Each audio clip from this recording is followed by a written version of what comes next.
Shalom, salam sejahtera untuk Bapak Ibu Saudara yang terkasih dalam Tuhan kita Yesus Kristus. Selamat berjumpa lagi bersama saya di channel Kabar Gembira. Dan bagaimana kabar Bapak Ibu Saudaraku yang diberkati Tuhan? Doa kami semoga Bapak Ibu Saudara dalam keadaan sehat selalu dan diberkati Tuhan dengan berlimpah-limpah. Dan saya mengucapkan banyak terima kasih kepada Bapak Ibu Saudara yang sudah setia mendukung pelayanan kami lewat channel ini. Dan kami rindu agar Bapak Ibu Saudara terus semangat mendukung kami dengan like, comment, subscribe, serta share sebanyak-banyaknya kepada teman-teman Bapak Ibu Saudara. Agar kami juga tetap semangat memberikan kesaksian lewat channel ini dan iman saya dan Bapak Ibu Saudara semakin kuat dan teguh dalam Tuhan kita Yesus Kristus melalui kesaksian ini. Dan pada hari ini kita akan menyaksikan tayangan berikut ini, yaitu tentang seorang murtadin. Dia adalah seorang murtadin yang didoktrin dari kecil untuk menjadi muslim yang taat, yaitu rajin sholat 5 waktu dan tidak boleh lewat waktu dalam melaksanakan sholat.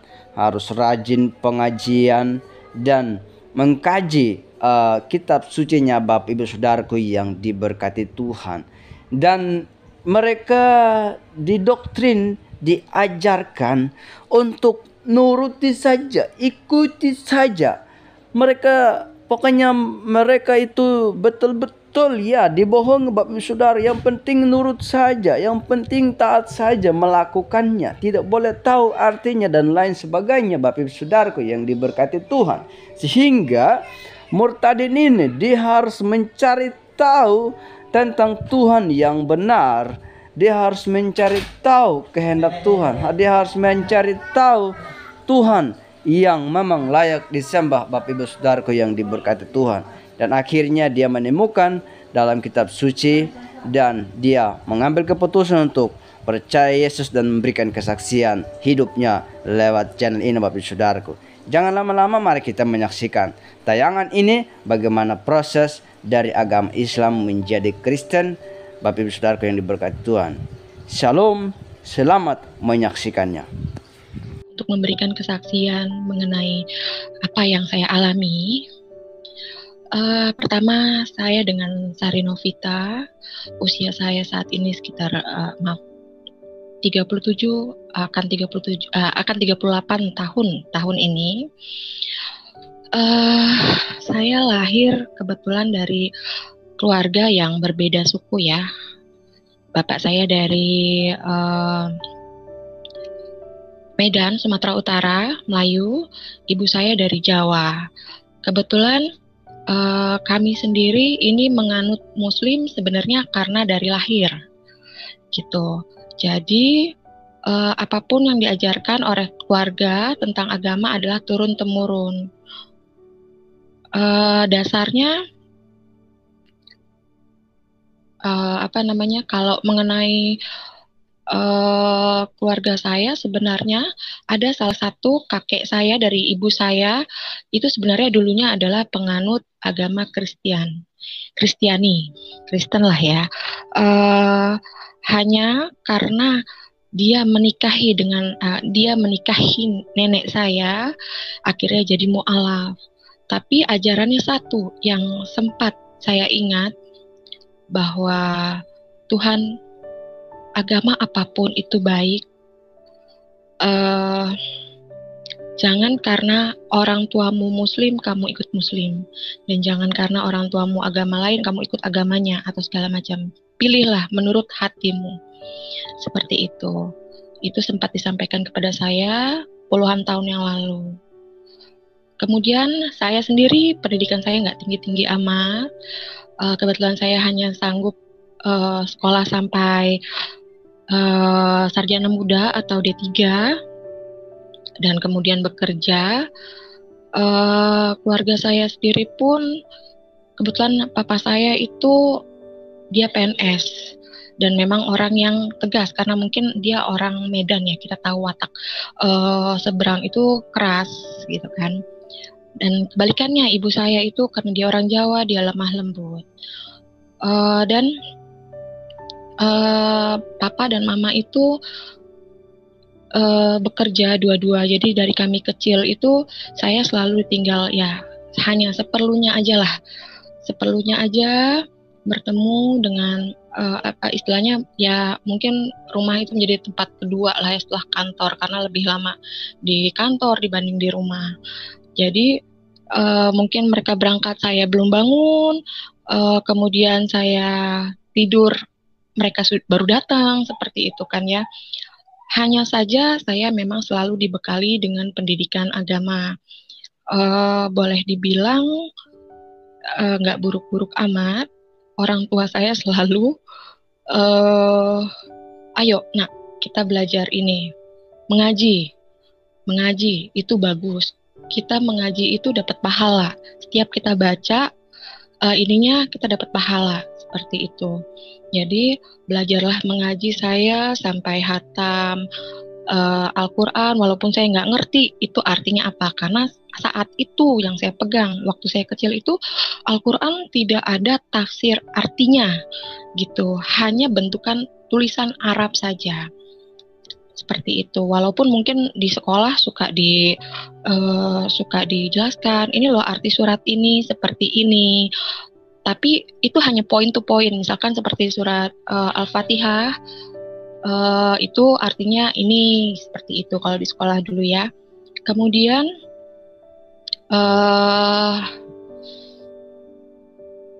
saya sendiri datang dari dua bersaudara lah. Jadi saya hanya dengan adik saya. Jadi kami di rumah saat papa dan mama kerja ya kami suka pergi belajar mengaji atau segala macamnya. Terus udah gitu mereka pun selalu mengingatkan kami untuk sholat 5 waktu menjalankan semua gitu kan. Jangan sampai lewat sholatnya karena nanti kita tidak dapat pahalanya lah istilahnya karena yang kita ingat itu Tuhan itu ya Allah gitu kan, yang kita sembah hanya Allah seperti itu. Dan kemudian beberapa lagi kita menjalankan puasa sendiri ada beberapa kategori lah ya. Puasa yang wajib itu yang jelas yang puasa Ramadan. Kemudian yang sunnahnya juga ada mungkin puasa menjelang hari Idul Adha, dan kemudian ada beberapa puasa sunnah lainnya seperti itu. Cuma kadang-kadang namanya anak-anak kita nggak pernah bisa nahan ya. Aduh lapar nih atau gimana gitu kan. Yang saya ingat tuh kenapa sih harus puasa seperti itu. Cuman orang tua saya menjelaskan bahwa nah kita puasa itu karena wajib hukumnya bagi muslim pertama. Yang kedua itu baik untuk kesehatan kita. Oke, masuk akal buat saya. Saya sendiri menjalankan semua yang diperintahkan sesuai yang diperintahkan agama lah ya sesuai ininya gitu kan. Kemudian mengikuti beberapa seperti dulu itu ya remaja masjid atau segala macam kegiatan kerohanian lah ya, kita dengar ceramah agama atau segala macam itu saya ikuti karena saya orang yang mau tahu sih apa sih yang didapat nanti, bagaimana sih saat kita begini begitu segala macam. Pernah suatu hari saya melihat rekan saya pergi pada hari Minggu, kebetulan mereka itu akan pergi ke namanya sekolah minggu ya kalau di gereja. Waktu usia itu saya sekitar usia 10 tahun saat itu saya penasaran ngapain sih mereka kok hari Minggu itu mereka sudah rapi, sudah wangi, sudah bawa-bawa buku, mau kemana sih? Gitu kan. Akhirnya saya ikutilah mereka. tapi mereka sebenarnya nggak ngajak, cuman aku ngikutin aja gitu di belakang gitu kan. Akhirnya sampai ke rumah ibadah, ya Kristen ini, gereja, dan aku lihat dari situ setiap minggu saya pasti mengintip apa yang diajarkan, apa dan segala macam. Sampai akhirnya pernah saya ketahuan oleh papa, saya masuk ke dalam, bukan sebenarnya saya nggak masuk sampai dalam banget. Saya di belakang, di gereja itu di bagian posisi paling belakang. Saya berdiri saja, mengintip lah bahasanya. Kemudian papa tahu dan papa marah. Saat saya pulang, papa panggil saya, saya ditegur gitu kan. Kenapa sih kamu kok ke gereja, katanya. Itu nggak boleh, nak, kata dia. Mereka semua itu kafir. Hitungannya seperti itu. Kenapa, Pak? Saya bilang, mereka lagi nyanyi kok, Pak. Sepertinya bahagia, sepertinya baik-baik saja, saya bilang. Saya ingat sekali. Terus kemudian sampai papa bilang, iya sekarang gini, mana ada sih orang kok nyanyi-nyanyi gembira kalau kita mau berdoa sama Tuhan yang khusyuk, kata papa. Yang ingat bahwa yang di atas itu dengar doa-doa kita. Ini kok enggak nyanyi-nyanyi? Sekarang kamu pikir. Itu yang pertama. Yang kedua, kenapa papa larang? Sekarang kamu pikir ya, mereka itu pakai patung Tuhan Yesus lah, kemudian apa itu Bunda Maria lah, seperti itu. Apa itu bukannya musyrik, menyembah Tuhan yang ada di seperti itu? Akhirnya disitulah saya seperti di papa bilang, ya intinya itu kafir lah gitu kan. Saya bilang, Pak, kan sama aja, agama apapun pasti mengajarkan kebaikan. Kakek pernah bilang, agama apapun pasti mengajarkan kebaikan, tidak pernah ada yang buruk. Itu kemudian papa ambil sebuah samurai ya, pedang samurai yang panjang sekali. Itu pun masih masih di dalam sarung pedangnya. Jadi papa sampai bilang, pokoknya ini samurainya di leher saya. Saat itu saya 10 tahun. Pokoknya kalau kamu nggak dengar kata-kata papa dan tidak berhenti, kamu nanti akan mati, gitu. Karena apa? Kamu sudah istilahnya menduakan Tuhan kita itu Allah, seperti itu. Kemudian dari situlah saya nggak pernah lagi datang, dan saya mencari-cari. Saya orangnya memang belajar. Jadi kalau punya teman kemana itu tidak pernah berpilih-pilih teman, walaupun mungkin dilarang. Jangan ini sih temenannya yang ini aja gitu kan. Cuman saya tidak pernah pilih-pilih teman. Jadi saya hidup apa adanya, berteman dengan siapa aja, mau agama apapun, saya selalu berteman. Maksudnya entah dia Kristen, entah dia Konghucu atau Buddha atau apa gitu. Dan memang teman-teman saya banyak ya seperti itulah ya dulu. Dan kemudian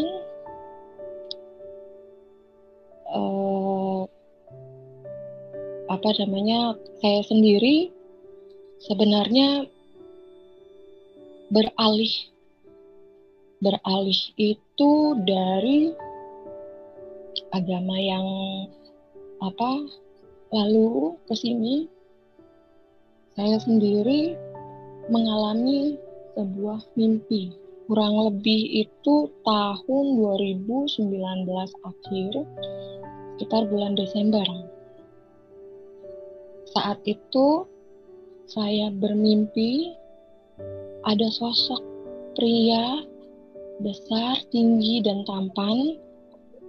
Mbak Sari, Ya, Suaranya agak kecil, agak dekat sedikit agak ya. kecil ya. Iya, baik-baik. Nah, Jadi ini udah bagus.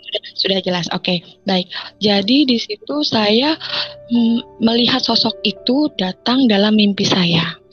Satu yang saya dengar, aku adalah Isa. Dia bilang, ikuti aku. Dia tarik tangan saya, karena saya memang kalau tidur itu suka gampang aware gitu kan, tersadar. Jadi saya tiba-tiba tersadar. Padahal di saat itu uh, saya masih mau bertanya, maksudnya apa dan siapa? Apakah dia itu siapa gitu loh. Kalau kata orang muslim kan, jangan deh percaya mimpi. Itu yang datang ke kamu itu jin, yang datang ke kamu itu setan. Seperti itu. Tapi dari situlah saya mencoba mencari tahu mengenai Tuhan Yesus. Sekarang zaman sudah canggih, teknologi sudah semakin lebih canggih lah ya daripada dulu. Jadi kita bisa searching di Google dimanapun, sampai akhirnya saya beli sebuah Bible sendiri, saya baca. Itu di situ ada beberapa poin yang saya temukan. Jadi akhirnya dan saya meyakini, serta saya juga belajar dari teman-teman. Ada teman saya coba tanya saat itu ya, kebetulan atasan saya dulu di kantor, Pak, saya ini kemarin ada yang datang dalam mimpi. Dia bilang, akulah Isa, ikuti aku. Dia bilang begitu, tapi saya keburu sadar, Pak. Saya bilang. Kemudian dia bilang, Sari, kamu cari tahu kebenaran. Kalau kamu penasaran, coba buka satu situs di YouTube, itu Christian Prince namanya. Dia bilang gitu, saat itu ya, channel Christian Prince. Dari situlah saya mempelajari. Jadi nggak seujuk-ujuk langsung saya beralih, nggak. Itu kita butuh proses berapa lama lah ya. Yang lucunya gini, selama proses itu, saya itu ada aja yang dicoba, yang diuji.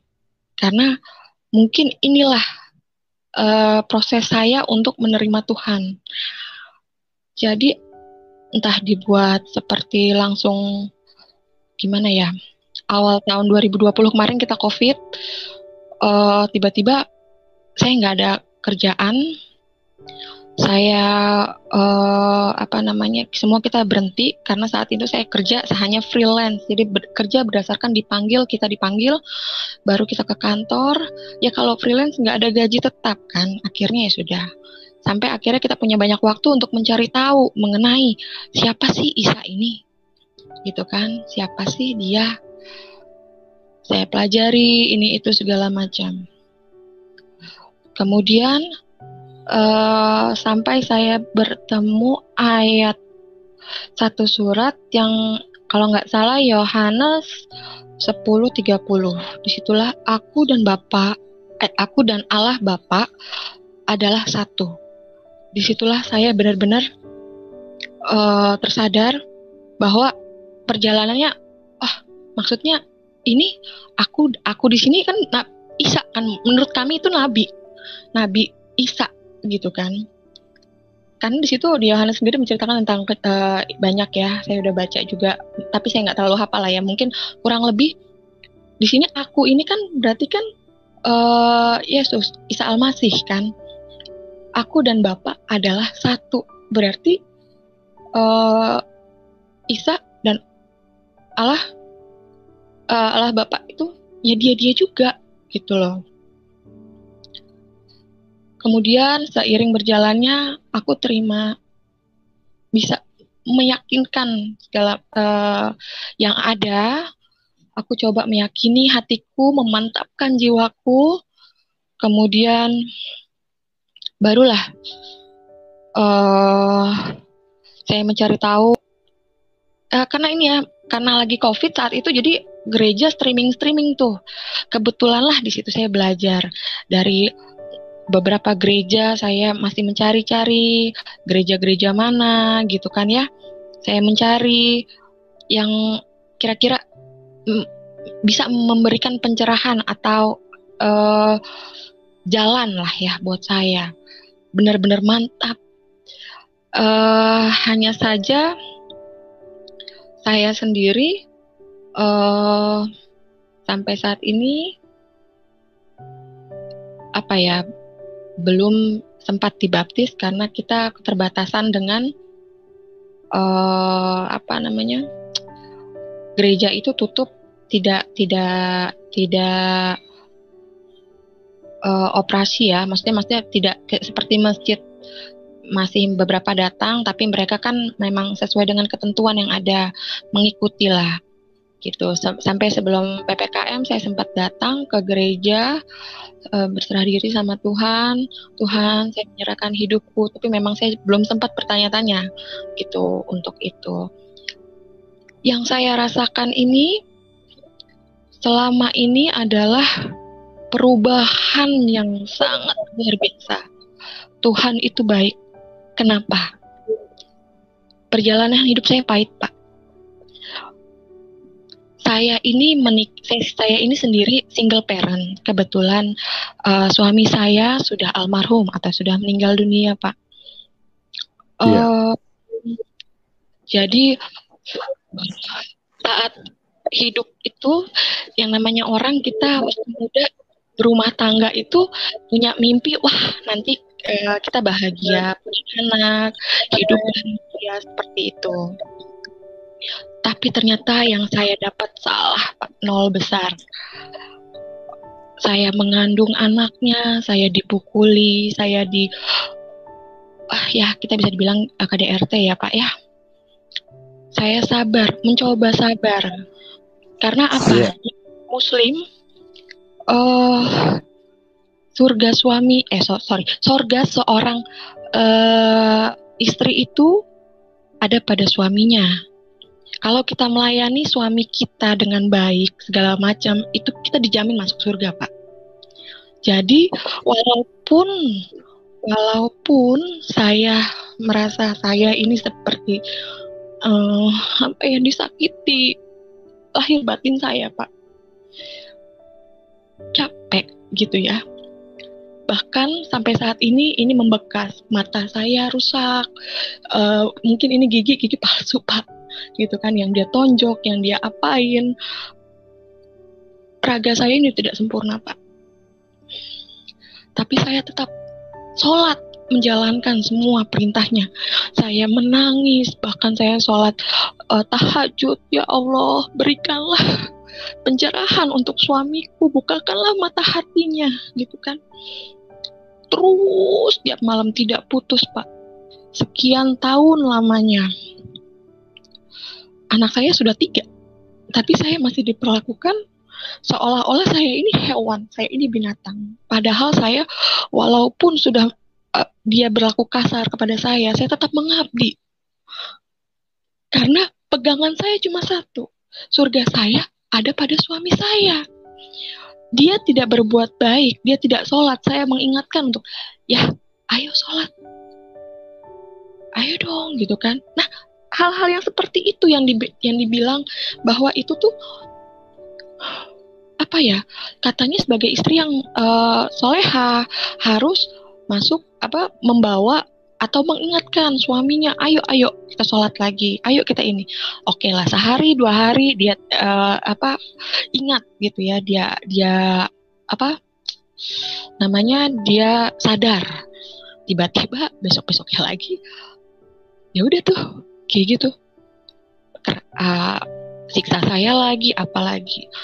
Cuman satu, saya tidak pernah kasih tahu, saya tidak pernah bagi tahu orang tua saya. Sampai mama dan papa meninggal, saya pendam itu semua sendiri. Walaupun mungkin mereka tahu, tapi mereka tidak mau tanya, karena saya juga tidak pernah mau bilang. Karena inilah pilihan hati saya, inilah istilahnya resiko saya menikah dengan dia. Seperti itu. Sampai harta benda yang semuanya ini habis-habisan, Pak. Kami jual semua.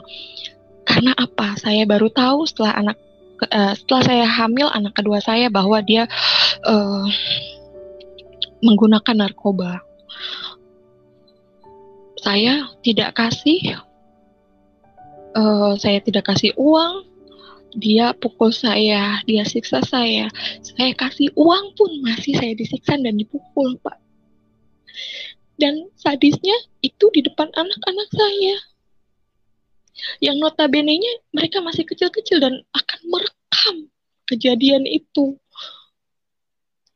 Sampai saya sendiri melihat setiap kali ayahnya marah ke saya, anak saya yang paling besar itu seperti mengepalkan tangan, seperti benci sekali oleh ayahnya. Saya mau minta cerai waktu itu, tapi saya ingat lagi, gimana masa depan anak-anak saya?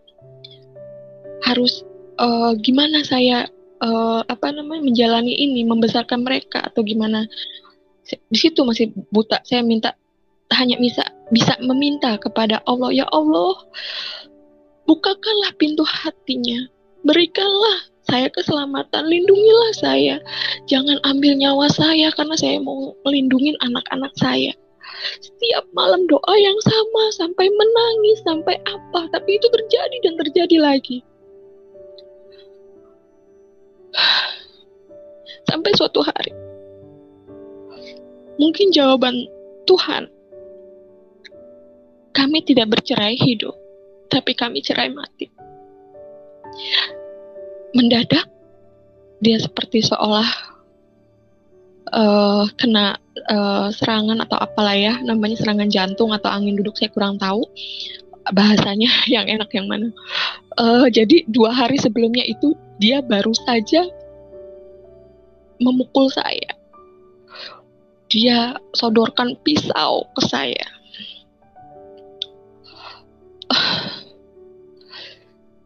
Saat itu dia kesakitan, saya hanya bilang, Tuhan gak mungkin kasih kamu sakit tanpa alasan. Kasih kamu sakit mendadak seperti ini tanpa alasan dan segala coba deh, ingat deh kesalahan kamu pada kami, saya bilang. Sampai akhirnya dia sempat minta maaf sama saya, sama anak-anak. Tapi dalam perjalanan saya menuju rumah sakit, dia sudah tidak tertolong. Dan dari situ saya berjuang sendiri membesarkan anak-anak saya, 3 anak-anak saya. Di situ itu titik terendah saya. Kenapa? Saya bilang rumah sudah tidak ada. Pokoknya harta benda yang saya miliki itu 0. Saya benar-benar harus mencari tempat sama anak-anak itu tidur itu kita di tikar yang notabene-nya tipis sekali, yang selembar gitu kan. Bantalan kami tuh hanya baju-baju. Karena saya benar-benar mulai dari 0 sama sekali, saya nggak tahu mau kemana. Saya bawa anak-anak ini, saya punya uang, saya sewa, saya kontrak rumah kecil yang 3 petak gitulah ya. Enggak 3 petak, 2 petak. Itu jadi hanya kamar dan kamar mandi dan dapur. Di situ saya tidur beralaskan benar-benar selembar tikar. Saya nggak punya apa-apa. Bahkan saya mulai bangkit mencari jalan untuk menghidupi anak-anak saya. Setiap hari saya pergi dari pagi sampai malam. Tidak ada kebahagiaan. Kita nggak lupa tetap berdoa, sholat 5 waktu nggak tinggal. Tapi yang saya ini kan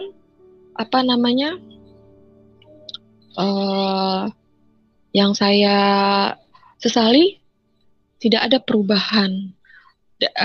Di saat itu saya pergi pagi pulang malam, yang penting bisa makan lah istilahnya, seperti itu.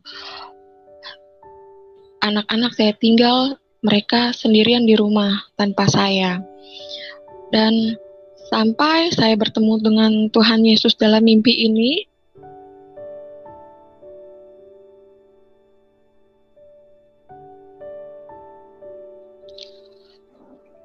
mohon maaf. Ya, mohon maaf. terputus. Jadi sebelum saya ketemu dengan Tuhan ini dalam mimpi, Pak, hidup saya itu benar-benar yang serba gimana ya, serba kekurangan, dan saya harus meninggalkan anak-anak dan mereka belajar sendiri. Anak-anak saya masih kecil-kecil. Yang paling besar itu saat itu masih usia 10 tahun. Kemudian yang nomor 2 itu baru 7 tahun, dan yang paling kecil itu baru mau 6 tahun. Saya meninggalkan mereka dari pagi sampai tengah malam hanya untuk mencari bisa menghidupi mereka lah ya, gitu. Seperti itu, Pak. Kemudian setelah saya bertemu dengan Tuhan Yesus, dan saya mempelajari dan saya meyakini serta mengimani, saya percaya Dialah Tuhan yang sebenarnya. Tuhan seperti menjamah saya. Nah, seperti ayolah sini gitu kan ya. Dia tuh seperti ini loh, ada kayak ada aja berkat yang saya nikmati hingga saat ini, yang tadinya saya nggak mampu kasih untuk anak-anak saya. Istilahnya kalau dulu kita beli baju aja nggak sanggup, Pak. Bener. Minta tolong sama teman. Aku pinjam dong uang 10.000. 10.000 aja buat beli susu. Saya bilang karena anak saya yang kecil nggak bisa tanpa susu. Itu mereka tuh nggak mau bantu, Pak. Sesusah itukah saya? Harusnya kalau memang kita sesama muslim, tolonglah rangkul kami. Saya ini sendiri loh. Saya ini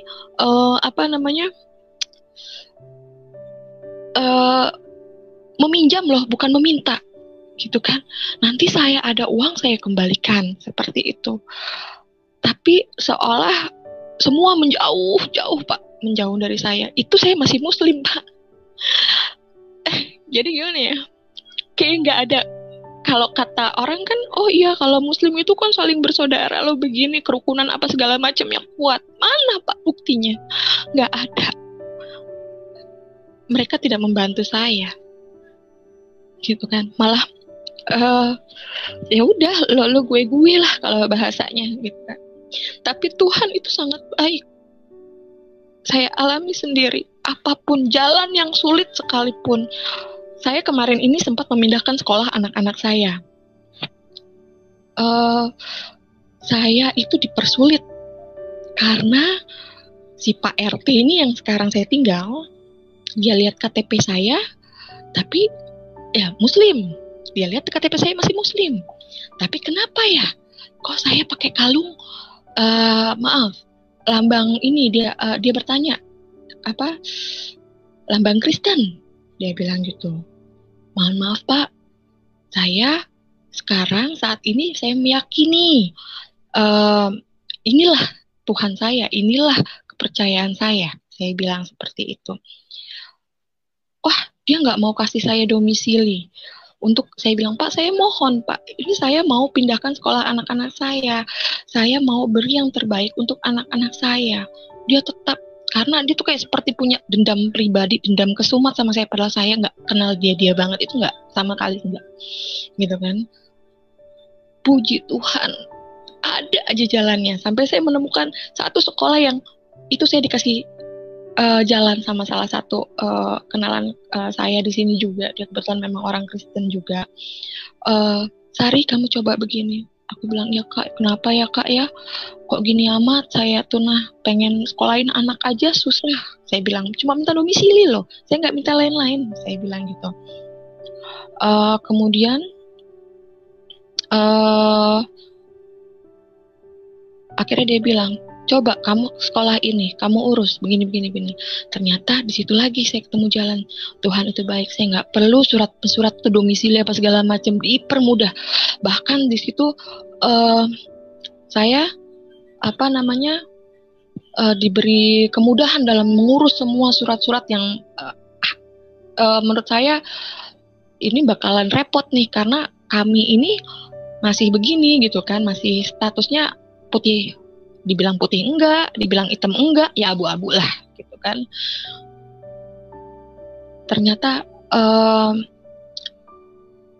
dipermudah semua. Kemudian juga jalan yang dikasih sama Tuhan seperti air yang deras sekali, yang membuat saya seperti ini ya rasanya ya. Dan bahagianya tuh beda. Saya benar-benar merasakan kasih dan sayang. Kebetulan memang saya beberapa di sini di lingkungan, kebetulan memang saya baru pindah juga karena di tempat yang lama sudah saya diusir.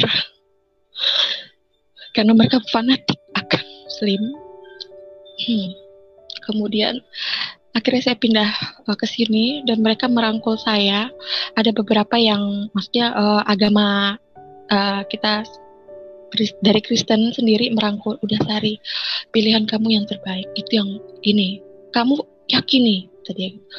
Nanti kalau ada apa-apa, kamu tanya sama kita, bikin segala. Jadi ada sisi yang membuat saya berasa saya bahagianya tuh berbeda dengan yang dulu. Tidak ada tekanan, tidak saat ini saya punya apa ya? Tidak perlu lagi meninggalkan untuk kerja dari pagi sampai tengah malam untuk luntang-lantung di jalan, ya kan? Tuhan kasih itu, Tuhan beri itu sama saya. Seharian saya pergi dari pagi sampai tengah malam itu saya di jalan ke kantor satu, kantor lain, seperti itu. Dan saya meninggalkan anak-anak saya. Sekarang akhirnya saya bisa buka usaha dari rumah, saya tidak kerja lagi dan saya bisa menemani anak-anak saya, bisa mendidik mereka, dan saya berharap apa ya, mereka pun bisa menikmati apa yang saya rasakan. Ternyata anak saya sendiri yang kecil saat ini, Bun, ini apa namanya, kita jangan lupa berdoa segala macam. Dia sendiri sudah mengimani bahwa Tuhannya dia itu Yesus. Gitu. Saya tidak mau tinggalkan anak-anak saya. Saya mau berkumpul di surga nanti di rumah Bapa dengan anak-anak saya. Jadi saya tidak akan pernah meninggalkan mereka. Seperti itu, Pak. Kemudian datanglah masalah-masalah ya setelah saya memikul salibnya Tuhan Yesus ini. Awalnya berat, cobaan datang begini begitu, tapi kembali teman-teman Kristen ini mengingatkan, Sari, jalannya memang seperti itu, pasti akan berat, tapi percayalah bahwa Tuhan akan selalu menggenggam tangan kita. Saya apa ya, banyak yang kayak dibilang murtad oleh lingkungan, oleh apa. Kemudian tadi saya bilang RT saya itu seperti punya dendam pribadi sama saya. Keluarga saya tuh, adik saya sendiri menjauhkan saya gitu kan. Karena hanya tinggal dia yang saya punya di keluarga saya. Itu menjauhi saya serta keluarga besar saya karena mereka semua Muslim. Itu tidak menerima saya bahwa saya mengikuti Tuhan Yesus, tapi saya tidak mendendam, saya dicaci, dimaki segala macam. Justru itulah bedanya. Dari dulu mungkin kalau kita ada orang, kita akan panas. Saat kita Muslim pasti panas. Hawanya tuh kayak nggak ada ketenangan, kayak gelisah, kayak bawaannya amarah terus. Tapi semenjak saya mengikuti Tuhan dan saya mengimani firman-firmannya, bawaan saya tuh seperti saya bahagia, hati saya lepas, nggak ada apa ya, nggak ada beban dalam hidup saya menjalani semuanya sempurna lah buat saya. Sampai detik ini, saya yakin dan tetap akan meyakini bahwa Tuhan Yesus adalah jalan bagi saya, jalan kebenaran bagi saya dan anak-anak saya. Kurang lebih begitu, Pak Yusuf. Ya, terima kasih Mbak Sari, luar biasa ya. Jadi bagaimana dengan teman setelah tahu bahwa bahwa Mbak Sari itu ternyata sudah ikut Tuhan Yesus. Bagaimana Ya, respon mereka? siap, Pak. Jadi gini, kita sebenarnya saya sendiri banyak yang lebih banyak teman yang di kalangan Muslim ya Pak ya. Ya. Cuma mungkin karena pola pikir mereka ini, kita ini orang kantoran ya Pak saat itu kita bekerja, saya bekerja di kantoran lah ya. Jadi pola pikir mereka udah oke lah. Jadi mereka nggak terlalu, saya sering kita sering share di WA, saya ngikuti khotbah nih di gereja Anu gitu kan, misalkan streaming atau apa.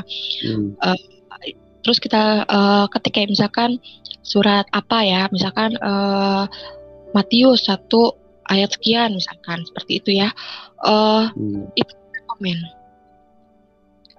Dulu saya pakai hijab, saat ini saya tidak pakai hijab. Yang pertama mereka komen, kenapa sih lo buka hijab? Dia bilang gitu.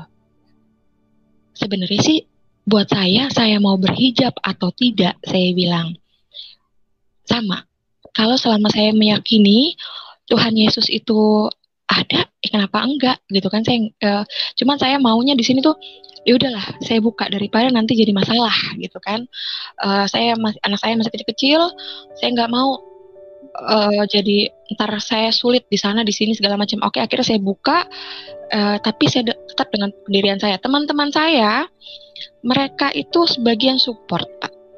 Yang mana yang terbaik untuk kamu Sar? Ya gitu. Ada juga yang cuma kalau mau sih Sar gitu. Tapi ada juga yang kayak misalkan di depan kita mereka support, di belakang kita mereka, wah itu si Sari tuh murtad tuh begini tuh, buka hijab tuh begini segala macam, ikut Tuhan Yesus, ya kafir dia segala macam. Itu ada Pak. Kayak keluarga saya pun saya sempat dipanggil dan dihakimi. Kenapa saya bilang dihakimi? Tante dan om saya ya, karena orang tua saya sudah tidak ada. Jadi saat itu saya duduk, itu ada beberapa tante dan om saya, di situ saya dihakimi. Kenapa kamu begini begitu? Saya coba menjelaskan, ini loh. Benar.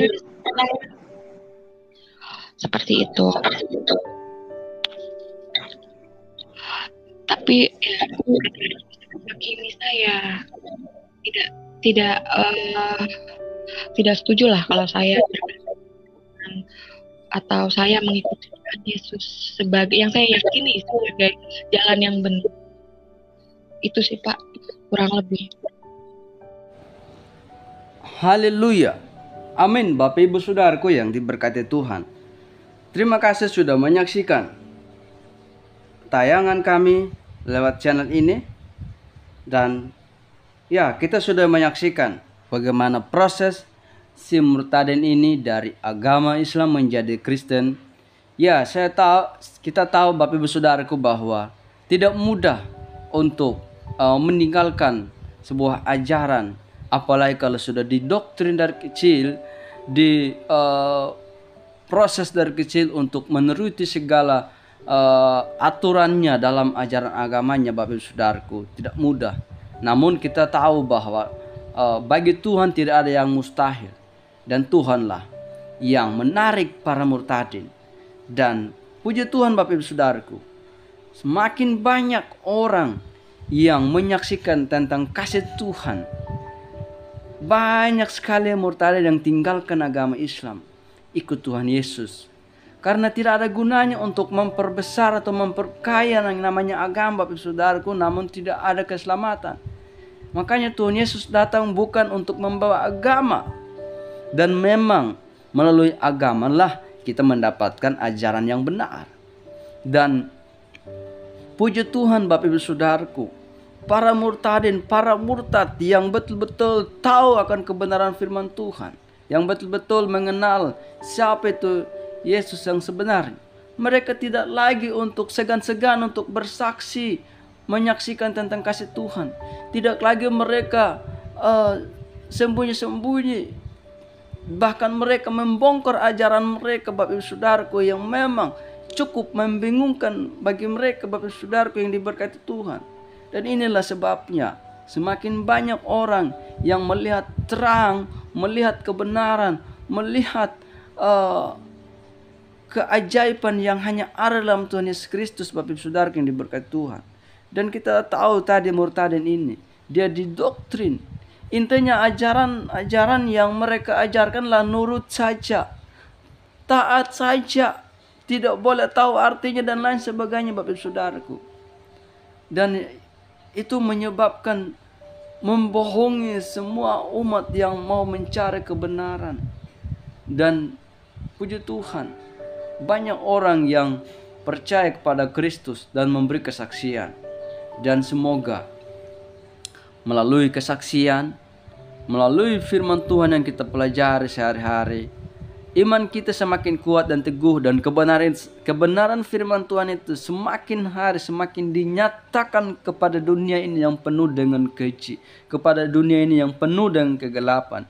Hanya kebenaran firman Tuhanlah yang dapat menerangi dunia ini yang penuh dengan kegelapan, Bapak Saudaraku. Melalui saya dan Bapak Saudaraku, semoga semakin banyak orang yang ditarik oleh Bapa untuk datang kepada Kristus, menyembah Allah yang benar, menyembah Allah yang hidup, yaitu Yesus Kristus, satu-satunya Tuhan yang mati untuk manusia, Bapak Ibu Saudaraku. Namun yang menjadi pertanyaannya, apakah kita mau menerima itu dengan gratis, mau mempercayai itu dengan gratis? Kalau mau percaya, ayo, jangan segan-segan.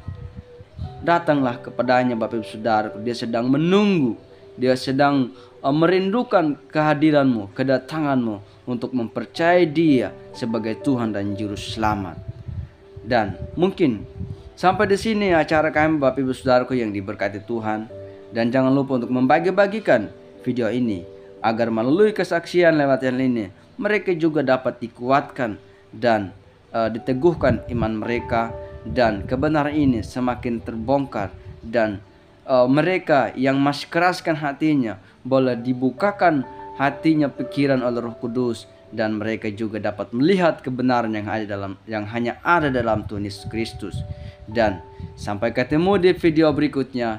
Tuhan Yesus memberkati kita semua. Shalom.